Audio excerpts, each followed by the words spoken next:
waaw tey sama vidéo bi li ko waral benn tiis ak naqar bu méttee métti moo am fële ca université Gaston Berger de Saint-Louis ndax dafa am benn étudiant boo xam ne dañ ko fekk mu faatu ci biir néegam apparemment moo faat boppam maanaam xaru la ñu naan ko suicide. léegi nag bi ñu fuyee ay bagage am ci internet bi gis nañ fa benn bataaxal boo xam ne moom publier na ko avant muy faatu, muy benn lettre bu gudd boo xam ne daf ciy expliquer lan moo waral mu jëf jooju mu jëf. moom Matar Diagne moomu nag lettre am bi moom laa leen bëgg a faram-fàcceel ci wolof bu ko defee ku ko ñëpp mën koo comprendre. donc lettre bi mi ngi tàmbalee: je ne serai plus vivant quand vous lirez ce texte. J'ai décidé de mourir dans la dignité plutôt que dans le déshonneur.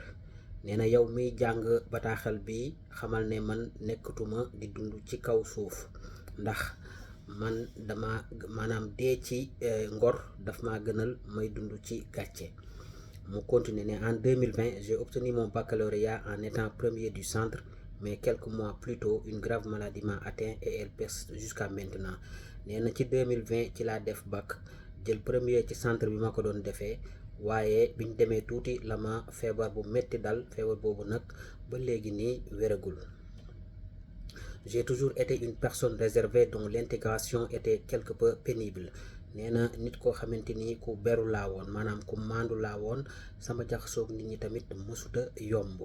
J'ai toujours été une personne réservée dont l'intégration était quelque peu pénible. Pendant cette période, j'avais commencé à m'intégrer socialement, mais à cause de la maladie, j'ai recommencé à m'isoler.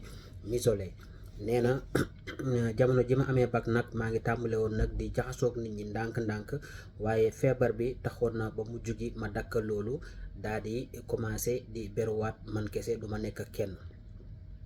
Malgré tout, j'ai décidé d'aller à l'université et de poursuivre mes études. nee na loolu lépp taxut ma découragé, donc jël naa sama décision dem université ngir continuer sama njàng. Et je vis entre l'UFR et ma chambre. bi ma demee université tamit di jàng dama doon dem jàngi, su ma wàccee ñëw duggaat sama néeg toog. mais certaines personnes ne voient pas cela d'un bon œil. am na ñoo xamante ni nag rafetlu wuñu woon loolu ma doon def. cela m'a davantage isolé. ñu may biñ ko rafetlutee nag loolu gën naa tax sax man ma gën di beru. pourtant il aurait été facile pour eux de comprendre que c'est ma situation qui me pousse à m'isoler. nee na pourtant nag waroon naa mën a yomb ci ñoom ñu xam ne samay jafe-jafe moo taxoon may beru fu ma toll. Certaines personnes sont très intelligentes, mais elles peuvent se révéler être des cons quand il s'agit de comprendre la situation de leurs semblables. nee na am na ñoo xam ne muus nañu lool, waaye mënuñoo fexe ba comprendre problème mu beneen nit. bu ci loolu desee daal dañuy xaw a mel ni ñu xaw a dof, xaw a con. L'isolement additionné à la souffrance de la maladie a eu des conséquences néfastes sur moi. nee na beru googu ma doon beru booleeg feebar gi ma feebaroon mujj na am ay jeexital yu bon ci man. je ressens une tristesse intense. nee na ay métti maanaam méttitu taratar laa doon jànkonteel. il y a une tempête dans mon cœur. sama xol fu mu toll da daan tàng di bax. La fois où j'ai eu à me confesser, mes confessions ont été exposées en public. kenn daal mas naa cee wax ak nit daal, waaye nit kooku dafa génn daal di may weer. La conséquence en est que je me méfie. Je n'ose même pas parler avec mes amis. loolu nag dem na bu yóbbu ma ci nga xamante ni wóolutuma ak kenn. sama xarit yi nga xamante ni ñooy sama xarit benn bakkan sax mujj gi maanaam wóolatuma leen ñoom tamit. Et face à cette situation, je me muais dans mon silence comme je sais si bien le faire depuis que je fus enfant. loolu nag yóbbee na ma tamit ma gën di beru.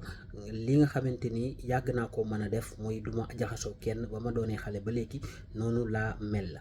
et ce qui est triste, c'est qu'il y a des personnes qui s'adonnent aux moqueries avec joie sans mesurer les conséquences de leurs actes. nee na li ci gën a métti nag am na ñoo xamante ni dañ lay ñaawal di la reetaan te duñ sax xalaat ñoom li ñuy def fan lay yóbbu ak ban jeexital dëgg-dëgg lay am ci yow. peut-être que ma mort ouvrira les yeux de certains étudiants et de certaines familles.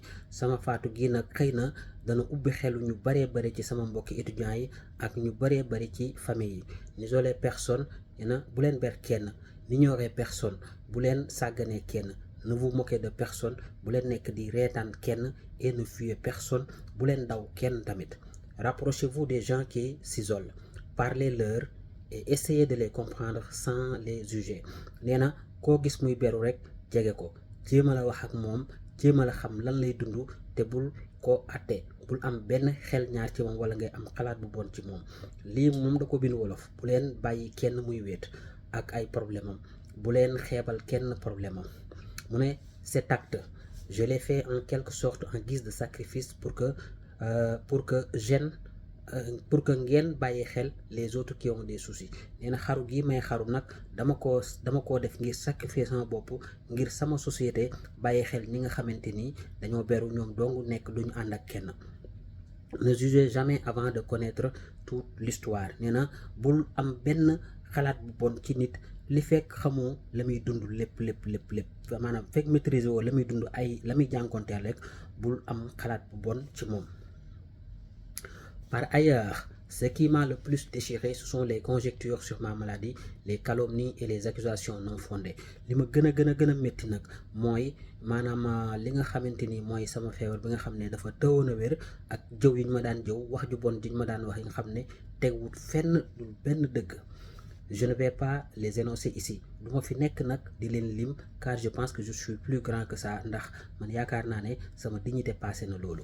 C'est une situation qui m'a profondément détruit.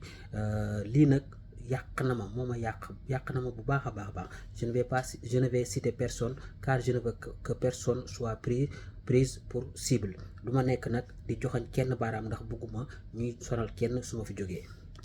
Finalement je me sens oppressé. nee na mujj gi nag xam naa ne daa mel ni maanaam dañ ma doon torturer di ma mbugal.